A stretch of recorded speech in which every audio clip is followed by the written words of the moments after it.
Amados, a graça do nosso Salvador seja com todos vós. Nós estamos aqui agora estudando o livro de Joel. Nós já fizemos a leitura do capítulo 1º e do capítulo 2º. E agora nós vamos entrar na leitura do 3º capítulo. Você que está aí na sua casa, pegue a sua Bíblia e vamos ler junto. Joel, capítulo 3. E o Salvador irá falar conosco através da palavra dele, né? Então você que quer estudar com a gente, nos acompanhar nessa caminhada, se aconchegue aí novamente e vamos continuar aí no capítulo 3, amém? Diz o seguinte a palavra do nosso Criador: Naqueles dias e naquele tempo, quando eu restaurar a sorte de Judá e de Jerusalém, congregarei todas as nações, né? Ajuntarei todas as nações, quando ele restaurar, quando ele fizer de novo a cidade de Jerusalém, está edificada novamente. E as farei descer ao vale de Josafá. Ali com elas entrarei em juízo por causa do meu povo e da minha herança, né? A herança do Senhor, que eram os filhos de Israel. Aí ele disse: Israel, a quem espalharam entre as nações, repartindo a minha terra. Repartiram a terra do Senhor e até hoje ela está repartida. Você pode olhar aí nos estudos, a toda hora passando no jornal, Israel completamente dividida, né? A faixa de Gaza, gente morrendo, se matando por pedaço de chão, de terreno, né? Se matando pelo simples pedaço de chão, como antes aconteceu, até hoje está repartida a cidade. Lançaram sorte sobre o meu povo. O Senhor está falando que foi lançado sorte sobre o povo dele. E isso realmente aconteceu, amados. Na era do Império Grego e do Império Romano, quando dominaram, Roma dominou Israel por um tempo, amado. E aí eles dominaram aquela terra e repartiram aquela terra e deram os filhos. Pegaram os filhos de Israel e deram para os gregos. Vocês vão ver mais na frente, nós vamos ler a respeito disso aqui no livro de Joel. Lançaram sorte sobre o meu povo e deram um menino por uma meretriz. Aqui nós temos a palavra meretriz, que é vinda do grego, amado, e eles não traduziram a palavra meretriz para não facilitar o nosso entendimento, mas a palavra meretriz significa prostituta. Para você que não sabe, você quiser procurar no Aurélio, você vai encontrar. A palavra meretriz significa prostituta. Então o que eles fizeram? Lançaram sorte sobre o meu povo, diz o Senhor, e trocaram um menino por uma prostituta. É muito forte, amados. Trocaram uma criança por uma prostituta. Aquele povo realmente estava com seu coração voltado para o pecado e não para o Senhor Salvador de todas as almas. E venderam uma menina por vinho para beber. Olha o que eles fizeram, amados. Pegaram um menino e trocaram por uma prostituta. Pegaram uma menina e trocaram por vinho para eles beberem. Por isso que o Senhor falou que eles repartiram a terra do Senhor. Ora, que tendes vós comigo, Tiro e Sidom, e todos os termos da Filístia? Acaso quereis vingar-vos de mim? Perguntou o Senhor, né? Por acaso, Tiro e Filístia, Tiro, Sidom e Filístia, vocês estão querendo se vingar de mim? Se assim vos quereis vingar, bem depressa farei cair a vossa vingança sobre a vossa cabeça. O Senhor está falando para ele: olha, se vocês não querem se vingar de mim, bem depressa eu vou fazer a vingança de vocês cair sobre a cabeça de vocês, né? Porque eles estavam dividindo o povo do Senhor. Levastes a minha prata e o meu ouro, e as minhas coisas desejáveis e formosas meteste nos vossos templos. Olha a alerta do Senhor, amado, em relação aos templos, né? Estão dando um valor hoje para o templo de tijolo, um valor que ele não tem, um valor que ele não mereceu, um valor que ele não tem, que o Salvador não deu. Estão chamando o templo hoje de igreja, mas o Senhor não chamou o templo de igreja. O Senhor chamou você de igreja. Você em particular é o membro de Cristo. E quando você está reunido junto, vocês são a igreja de Cristo, formam o corpo de Cristo. Mas hoje estão dando um valor muito importante, muito grande para o templo de tijolo, a qual o Senhor não deu. Vou fazer uma pergunta para você. Quem tem mais valor para o Senhor? O templo onde as pessoas se reúnem ou as pessoas que se reúnem no templo? Porque eles ensinam, amado, eles até leem que você é o templo do Espírito Santo, mas eles não ensinam você a praticar isso, que você é o templo do Espírito Santo, que o Espírito Santo do Senhor habita em você. E aí eles leem isso, mas eles não ensinam você a praticar isso. É tão tal que quando alguém sai de uma denominação, como é o meu caso, quando você sai de uma denominação, você você saiu daquele lugar, às vezes você foi para outro, ou você foi para onde quer que você tenha ido. Eles dizem que você se desviou da casa de Deus. Mas a casa de Deus não é aquele lugar. A casa de Deus é você, amado. Você que é o templo do Espírito Santo. Paulo nos fala isso em 1 Coríntios. No livro de Atos também, o apóstolo Estevão fala isso. E é por isso que ele foi morto. O apóstolo Estevão. É muito forte aquela passagem. Não vou poder deixar de citar ela aqui. Quando o apóstolo Estevão está dentro do sinédrio, na sinagoga, e ele está falando para os sacerdotes, os principais sacerdotes, os escribas e os fariseus. Eles estavam querendo edificar um templo para o Senhor, como hoje muitos aí estão querendo edificar um templo. Mas o apóstolo Estevão, Deus falou através do apóstolo Estevão: olha, os céus é o meu trono e a terra é o estrado dos meus pés. Que espécie de casa vocês vão me edificar? Por acaso não foi eu que construí tudo isso aqui? Não foi eu que fiz vocês? Como é que agora vocês querem construir uma casa para mim? Estava falando o Senhor dos Exércitos através do apóstolo Estevão. E hoje, amados, você que é o templo do Espírito Santo, e não o local onde às vezes você vai. Você que é o templo do Espírito Santo, você que é a igreja do Senhor, você que é a noiva do Senhor. Você que deve, quando sair desses lugares, não dar ouvido ao povo falar que você está desviado. Mas você se colocar diante do Senhor e verdadeiramente entender que você é o templo do Espírito Santo de Deus. E que você não pode sair por aí fazendo qualquer barbaridade, qualquer coisa com o templo do Espírito Santo. Porque em 1 Coríntios, o apóstolo Paulo diz o seguinte: não sabeis vós que vocês são o templo do Espírito Santo? E o templo de Deus, ele é sagrado. O templo do Espírito Santo de Deus, ele é sagrado, disse o apóstolo Paulo. E aquele que destruiu o templo do Espírito Santo, o Senhor o destruirá. O Senhor o destruirá, amado. É muito forte essa passagem. Então, amados, dê valor a você mesmo. Porque você é o templo do Espírito Santo de Deus. É em você que ele habita e não naquele lugar aonde você vai. Nesses lugares onde chamam de denominação, onde chamam de igreja, mas que não são igreja. O próprio Salvador falou através de apóstolo Paulo: vocês, nós é que somos a igreja do Senhor. Nós é que somos o templo do Espírito Santo. Nós é que temos que nos guardar. Não é aquele local que nós temos que adornar, mas é a nós. E aqui o Senhor está dando um alerta e ele já está achando ruim. O Senhor não gostou nada do que eles fizeram. Pegaram as coisas formosas do Senhor e meteram no templo deles, como ainda hoje estão fazendo, pegando as coisas do Senhor, que é você, amado, que sou eu, pegando as coisas do Senhor e metendo no templo deles, paganizando tudo. Criticam muito a Igreja Católica, criticam outras religiões, mas eles mesmos fazem as mesmas coisas. Ou então eu estou mentindo, amado? Faça uma comparação para você ver. Pegue uma igreja católica e pegue uma igreja cristã. Vê no que há diferença. No físico, as duas têm porta, as duas têm escada na entrada, as duas têm um local para o povo ficar separado da liderança, as duas têm altar. Amados, é a mesma coisa. Pegaram as coisas do Salvador, do Criador, e meteram no templo dele. E o Salvador não está se agradando com nada disso, amados. Ele está falando que vocês pegaram as minhas coisas formosas e meteram no templo de vocês. Eu não mandei fazer isso, o Salvador não mandou. Amado, se tiver aqui nas Escrituras Sagradas, você me mostre que eu irei me retratar. Mas até hoje, onde eu tenho estudado nas Escrituras Sagradas, eu não encontrei passagem que o Senhor manda nós colocarmos as nossas coisas em templos. Muito pelo contrário, aqui no livro de Joel ele está falando que não se agradou, porque pegaram as coisas formosas dele e meteram nos templos deles, nos templos dos deuses gregos, dos deuses romanos, de vários deuses, que a Grécia tinha milhares de deuses. A Grécia adorava milhares de falsos deuses.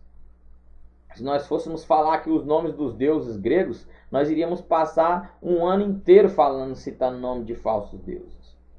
Então você observe, amado, retenha tudo que for bom, porque ele está dizendo: levastes a minha prata e o meu ouro, e as minhas coisas desejáveis e formosas meteste nos vossos templos. Aí ele vai mais além, mais fundo, quando ele diz: olha, vendeste os filhos de Judá e os filhos de Jerusalém aos filhos dos gregos. Foi o que eu falei agora há pouco, que trocaram um menino por uma prostituta e uma menina por vinho para beberem. Pegaram os filhos de Judá, da tribo a qual o nosso Salvador saiu. Pegaram os filhos de Israel, a herança do Senhor, e venderam para os gregos. É disso que eu estou falando, amado. Agora o profeta Joel falou: para os apartar para longe dos seus termos. Por que não traduzir a palavra termos também, amados? para maldosamente não nos deixar ter o entendimento das Escrituras. Para levá-los, ele quis dizer, porque vocês venderam, trocaram os filhos de Judá, entregaram e venderam para os filhos do grego, para levar eles para longe dos ensinamentos do Salvador, para longe dos ensinamentos do Criador, do nosso Pai eterno. É muito forte essa passagem. É muito forte essa passagem.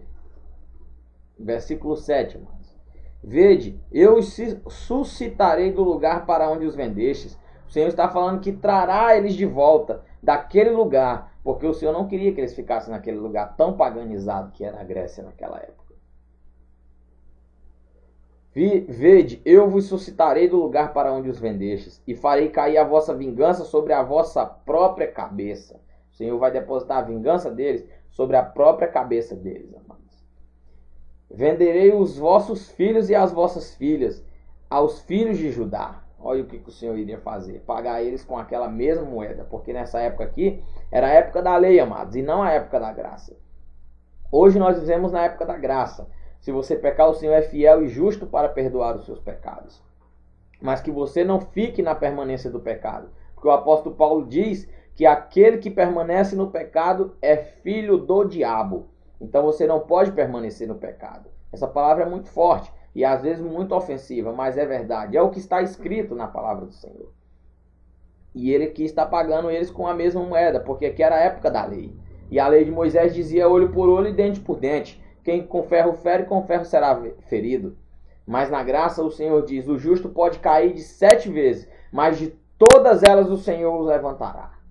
Então, amado, você está na graça e o Senhor pode perdoar os seus pecados. Ele pode te lavar e te remir do sangue dele, com o sangue dele. Porque ele foi morto na cruz do Calvário por mim e por você. Foi para todos. Foi por todos que ele morreu. Não foi por A e não foi por B. Foi por todos. Então, amado, ele está dizendo, venderei os vossos filhos e as vossas filhas aos filhos de Judá. Farei o que? A mesma coisa que vocês fizeram com os meus filhos. E estes os venderão aos sabeus. Os filhos de Judá vão pegar os filhos dos gregos e vão vender para os sabeus, para outra nação. Uma nação remota, porque o Senhor disse, proclamai isto entre as nações, santificai uma guerra, suscitai os valentes, cheguem-se, subam todos os homens de guerra. O Senhor está chamando os homens de guerra. Forjai espadas das relhas dos vossos arados, né? Dos maquinários que vocês usavam naquela época, dos ferros que eram utilizados para a plantação daquela época.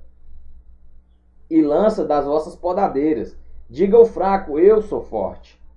Ajuntai-vos e vinde, todos os povos em redor, e congregai-vos ali. Ó Senhor, né? Ajuntai-vos ali. Ó Senhor, faze descer os teus valentes. O profeta está clamando. Suscitem-se as nações, né? Traga as nações e subam ao vale de Josafá, né? O vale de Josafá, amado, que significa lugar de julgamento. Porque ali me assentarei para julgar todas as nações em redor. Lançai a foice, porque já está madura a seara. Já está madura, amado. Já está na época da colheita. Já está madura a seara, está falando o Senhor. Vinde, descei, porque o lagar está cheio. Os vasos dos lagares transbordam. Porque a sua malícia é grande. Multidões, multidões, no vale da decisão. Perdão, amados, é vale da decisão o significado do vale de Josafá. Vale da decisão. Multidões, porque o Senhor iria juntar todas as nações naquele lugar. No vale de Josafá. No vale da decisão. Porque o dia do Senhor está perto. No vale da decisão. Aí ele vai profetizar o dia do Senhor novamente, que é muito forte, muito tremendo. O sol e a lua se enegrecerão. E as estrelas retirarão o seu resplendor. O Senhor bramará de Sião, amados, e dará a sua voz de Jerusalém. Os céus e a terra tremerão, mas o Senhor será o refúgio do seu povo e a fortaleza dos filhos de Israel, amado. O Senhor é a nossa fortaleza, meu amado. Será a nossa fortaleza, como foi para o povo de Israel. Porque agora é para todos. Depois da morte do Salvador, ele alcançou a todos. Por isso que o apóstolo Paulo foi considerado apóstolos dos gentios, porque ele pregava não em Israel, para o povo de Israel, mas ele pregava fora, porque o Senhor, depois que ele morreu no madeiro, amado, ele veio para todos. Primeiro ele veio para o povo de Israel, mas ele veio para os seus, e os seus não receberam. Então ele saiu e mandou que nós anunciássemos o evangelho, porque outrora eu e você éramos gentios. Porque, amados, hoje dentro do sistema religioso, pensa-se que gentio era aquelas pessoas que não são crentes, né? Como pensam até hoje em relação aos ímpios. Pensam que ímpios são pessoas que não são crentes. Mas isso é mentira, mas você pode pegar o dicionário Aurélio que você vai ver. O significado da palavra ímpio é pessoas que não têm piedade. Como é também os gentios. Gentio era todas aquelas pessoas que não eram de Israel. E eu e você que estamos assistindo, que somos brasileiros ou que somos de quem quer que seja de outra nação que não seja Israel, era considerado gentio, né? Então o povo de Israel não era gentio. Quem não era de Israel era gentio. Então nós éramos gentios. Mas aí através da morte do Salvador ele nos alcançou e nos tornamos a ser co-herdeiros com Cristo, filhos da promessa que ele fez a Abraão, porque fomos alcançados pela fé, amados. Então sabereis que eu sou o Senhor vosso Deus, que habito em Sião, o meu santo monte. Jerusalém será santa. Jerusalém será santa. Estranhos nunca mais passarão por ela, diz o Senhor. Naquele dia, os montes destilarão vinho novo, né? No dia do Senhor. Os outreiros manarão leite, e todos os rios de Judá estarão cheios de água. Sairá uma fonte da casa do Senhor, que era Jesus Cristo de Nazaré, a fonte de água viva. E regará o vale de Sitim. O Egito se tornará uma desolação, e Edom se fará um deserto assolado, né? Porque Edom estava judiando do povo de Israel, maltratando, vendendo os filhos, né? Aos gregos. Por isso que tem aquele provérbio que diz, amado, por que você se alegrou com a ruína do seu irmão, Edom? E Edom se fará um deserto assolado, versículo 19, por causa da violência que fizeram aos filhos de Judá, em cuja terra derramaram o sangue inocente, amados. Eles derramaram o sangue inocente, como derramaram o sangue do nosso Salvador, sangue inocente, eles derramaram lá naquela terra. Mas Judá será habitada para sempre, e Jerusalém de geração em geração. Perdoarei o sangue que eu não tinha perdoado, o Senhor habita em Sião. Olha o que o Senhor fala, amado. Ele perdoará o sangue que ele não havia perdoado. Por quê? Porque ele veio primeiro para perdoar o povo de Israel. Mas agora está dizendo que perdoará o sangue que ele não havia perdoado. Que era o nosso sangue. O sangue de todas as pessoas que estavam fora de Israel. Porque aí então ele iria nos alcançar quando ele morresse na cruz do Calvário. E eu quero dizer aqui para você, amado. Essa palavra pode ser um pouco até assustadora para quem não está acostumado a ouvir esse tipo de palavra, porque para quem não está acostumado a ler as escrituras rotineiramente, porque convenhamos, amados, eu tenho 27 anos e eu sei, eu passei muito tempo sem estudar as escrituras sagradas. A gente simplesmente coloca ela aqui debaixo do braço e sai para o templo onde chama igreja, e lá você lê quando o líder ou alguém que está na direção do culto diz o seguinte: irmãos, vamos abrir a palavra de Deus no livro tal. Aí a gente abre e lê. Mas para a gente chegar em casa mesmo, depois do trabalho, cansado, e começar a ler, a estudar, a examinar, a ver a história, por que aquilo está acontecendo, por que aquilo aconteceu, são poucos, amados. Eu creio que de 100%, se for muito, é 10% das pessoas que fazem isso. Mas se nós não fizermos isso, amado, nós não vamos descobrir a verdade. Porque nós temos que conhecer a verdade para podermos a verdade nos libertar. Jesus é a verdade. E nós precisamos ser libertos. E aí talvez você fique assustado. Poxa, eu passei a minha vida inteira achando que o devorador, o migrador, o cortador e o destruidor eram demônios que tinham capacidade de destruir a minha vida. E de repente o irmão Michael chega e me mostra na palavra, nas escrituras, que isso é uma verdadeira mentira. Que isso nunca teve. Por quê, amados? Porque nós não lemos, não temos costume de ler. Mas a partir de hoje, eu quero aqui não trazer você ao entendimento, mas eu quero aqui trazer para você um despertar do Espírito de Deus, do Espírito do Criador, para que você possa se despertar e buscar nas Escrituras, estudar a palavra do Criador, as Escrituras contidas na Bíblia, para que você possa ter o verdadeiro entendimento e não simplesmente ficar engolindo aí tudo que jogam para sua boca, como um filhote de passarinho que está no ninho, que vem o pai e a mãe e coloca dentro do seu bico e ele simplesmente engole.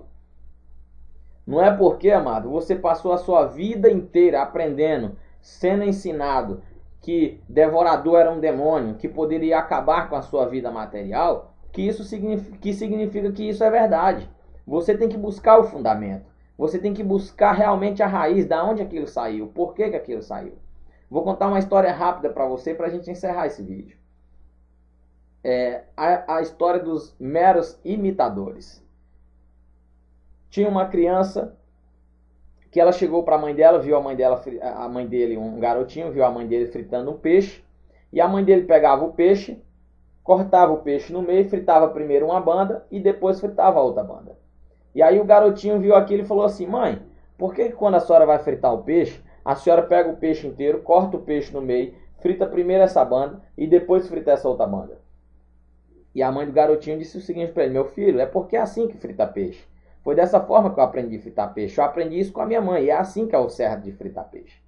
E aí a avó daquele garotinho ainda era viva. E aí ele foi perguntar para a avó dele. Falou: vovó, a mamãe vai fritar o peixe, ela pega o peixe inteiro, corta o peixe no meio, frita primeiro uma banda e depois frita a outra.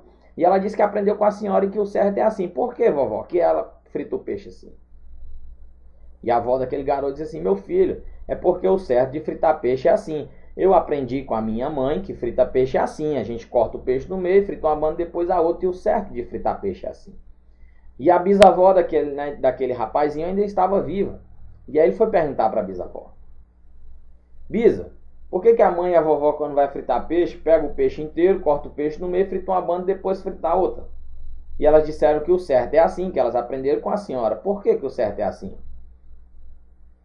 Aí a bisavó daquele garotinho disse o seguinte para ele: meu netinho, senta aqui que eu vou explicar para você. Quando eu casei com seu bisavô, nós éramos muito pobres. Nós não tínhamos dinheiro, não tínhamos grana.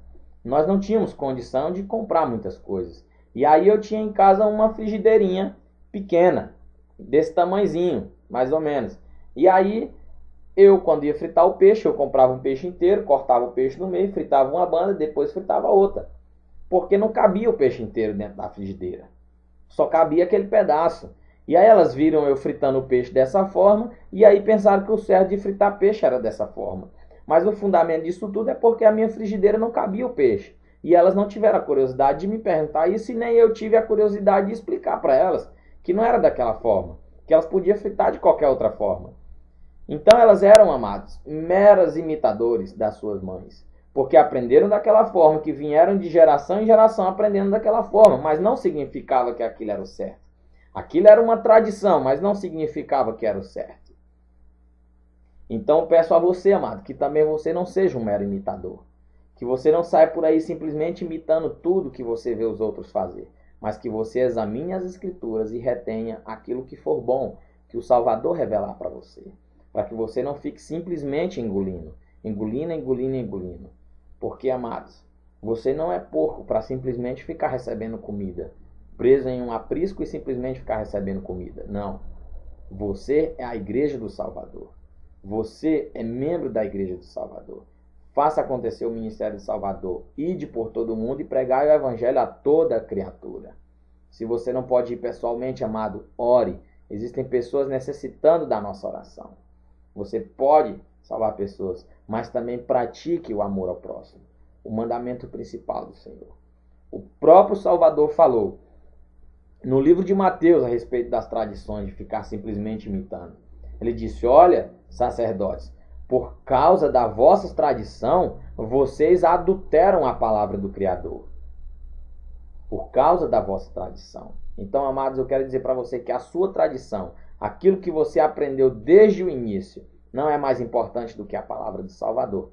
Então, eu peço a você que examine mais as Escrituras, estude, busque. Eu quero ser aqui um atiçador, digamos assim, um provocador do seu conhecimento, para você buscar esse conhecimento. Buscar. Porque se você buscar, você vai achar. É uma profecia do nosso Salvador. Então, amados, eu agradeço você, a sua companhia que esteve comigo aqui, né, nesse estudo da palavra, do livro de Joel, e espero que nós possamos estudar mais livros juntos, aí eu aqui, você aí na sua casa, através desse vídeo, né, e que nós possamos também compartilhar. Se você tiver alguma dúvida, se você quiser fazer alguma pergunta, né, você pode entrar em contato conosco. Nós estamos à disposição para tirar alguma dúvida, se for necessário, na medida daquilo que possível, porque em parte conhecemos, em parte profetizamos.